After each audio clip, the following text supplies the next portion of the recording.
Alrighty, with this video, I want to go over two of the big philosophical questions that we're going to be working with for the rest of the semester. It's going to inform quite a bit of the literature, maybe with the exception of poetry. Poetry is kind of a separate little thing. Want to go over first is I've sent out a revised schedule. The old one was missing a week there. I'm not sure if I uploaded the wrong document or what. But it's going to be kind of nice. It's going to give us a little more time to work on essay number 2 and kind of give us a little more space at the end too. But for Thursday, March 15th, you should be reading A Good Man is Hard to Find by Flannery O'Connor, Jesus Shades by David Sedaris, and Black Box by Jennifer Egan. Three very different stories, also coming from very different perspectives, which we'll talk about here in a little bit. But A Good Man is Hard to Find is kind of the longer, denser one. Jesus Shades is a very short and funny short story. And Black Box is some experimental work. Just to give you a sense of what's happening with modern literature. But next week we'll start essay number 2. You'll send your thesis on Monday, then your first 2 paragraphs, make sure you're on the right track on Thursday. Then the draft, then we'll do the peer reviews again, and essay number 2 will be due on the 2nd. Then we'll get into poetry. Yay! Everybody pretty much likes poetry. You read it to your kids, or you had it read to you as a kid. Dr. Seuss and the Little Engine That Could. You listen to music all the time. A quarter of the Bible is poetry. Almost all the Quran is considered poetry by believers in that faith. So it's out there. We'll talk about that more with poetry. This is not a poetry video. Make sure you're making plans to see The Never-Ending Story. The final exam is going to be based on that. So you're going to have a hard time with the final if you don't go see it. And again, that's April 12th, 13th, and 14th at 7:30. April 15th at 2 o'clock. But once you get that third essay in, we're going to do the final exam, and that's going to be about it. Response number 10, it's just going to be a survey of the course, nothing too fancy. So basically for finals week, you're just going to be waiting on me to get all this stuff graded and back to you. And you're going to make sure your grades look right, that I haven't made any mistakes. So kind of nice, easy final week. Might be doing some things in other classes, right? But I want to go over those philosophical questions. Again, this is not a philosophy class, but when you're thinking about some of these movements, particularly existentialism, postmodernism, postcolonialism, these types of things, they are working with some major philosophical ideas, and sometimes you might be getting mad reading or thinking about some of this stuff, and this might be because you're coming from a much different philosophical standpoint. The first question, and we're just going to deal with 2. We're going to kind of oversimplify all of philosophy, but hopefully it'll serve our purposes. The first one is this question of essentialism versus anti-essentialism. When we read Plato, you were reading an essentialist for the most part. He believed there's truth, that you could understand truth and live by truth, right? An anti-essentialist or an anti-Platonist is going to see things as much more relative. We tend to, the idea there is that we kind of make things up and call it truth, and it may not actually be true. What we're calling truth is more about our perceptions about reality, not any real confirmed reality. But if you're an essentialist, sorry, trying to talk too fast. You believe in this. You believe in reality. You believe in truth. You believe you can live by truth within your reality. Do you come to college to get knowledge, or do you just get bias and indoctrination? Just your teachers' ideas about things, and where do we get those ideas from? Probably from our teachers too, right? Same bias is just being pushed forward through the ages there. Or do you gain knowledge and that you can use? Are there moral absolutes that you live by, or does morality depend on the context? Again, you already seen the realists start playing with these kinds of things. With Stephen Crane, his novel Maggie of the Streets, the woman's born on the wrong side of the tracks, but she's fairly attractive, gets kicked out of the house, and has to resort to prostitution. There's really no other options for her. Is she being immoral by doing that? Is she just surviving? Does morality depend on the context? The realists play with that. The modernists are going to play with that. It's a very interesting question, and we can see within our own courts this question about how all this works.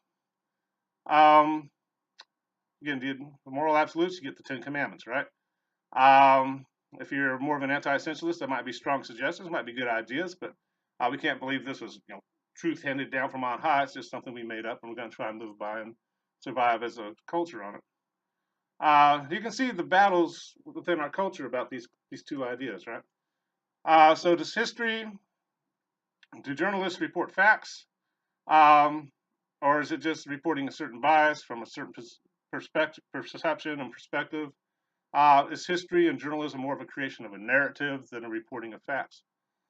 That's an interesting question in our fake news world, right?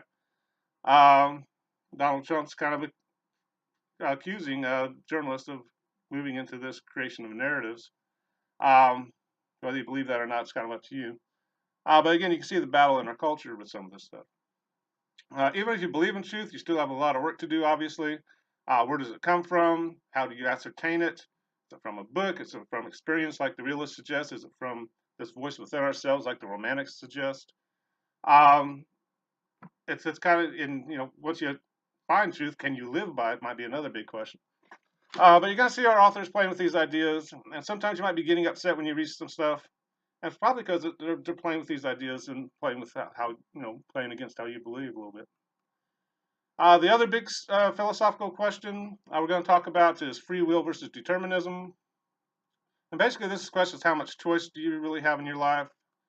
Again, the realists were already kind of playing with this. You saw it with Kate Chopin and Henrik Ibsen, these two women um, being molded and forced into things by their culture, and finally having to make decisions, or actually one just died, I guess.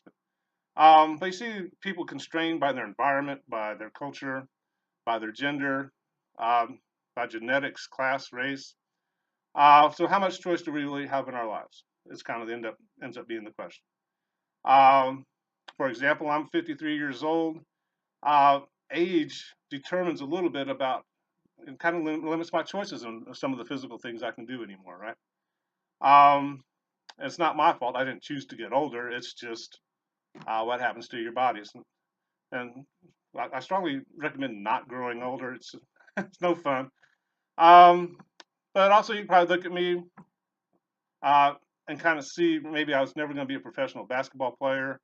I'm short. I've never had particularly good eyesight. I'm not very coordinated with the basketball.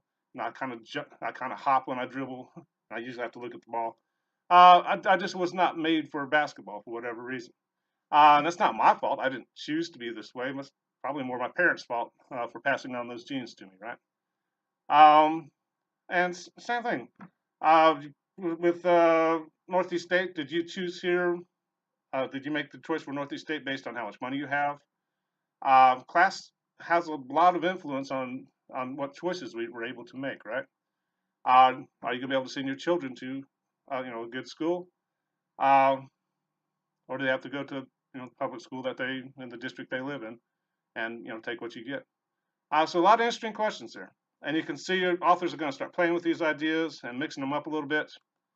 And again, when you're reading, sometimes you're going to might get a rise from you because you have a certain viewpoint you're reading from, and these authors are starting to play with those ideas a little bit. So again, you see these battles within our culture all the time, um, especially like in court cases. A while back, a mother drowned her children in a bathtub. But the argument was that morality kind of depends on the context. She had postpartum depression. She wasn't quite in control of herself. Uh, so this deterministic influences are coming into play. Um, and kind of this question of what does truth look like in a situation like this. Authors are going to enjoy playing with scenarios like that where we have to work through these ideas. But sometimes if you're getting angry when you're reading, it's like there might be something going on here, right? It might be rubbing against some way you believe. Um, but just wanted to go over those. You're going to see some of these words starting to filter into the discussion. So, and also when we're going over existentialism and postmodernism, postcolonialism. Well, let me get back. Oh, hold on. These ideas are gonna can't get it back up. Going to come into play. Particularly post-colonialism and postmodernism, we're going to start looking at history and narratives that have been produced and start questioning them. It's like, was that just from one particular culture's viewpoint or one particular group within that culture's viewpoint? Can we go back and mine other narratives that may counter the dominant narrative or whatever you want to call it. But anyway, I'm gonna get off here. Hopefully we'll have some fun with all this stuff. Work through some of it. But we'll talk to you later. Bye bye.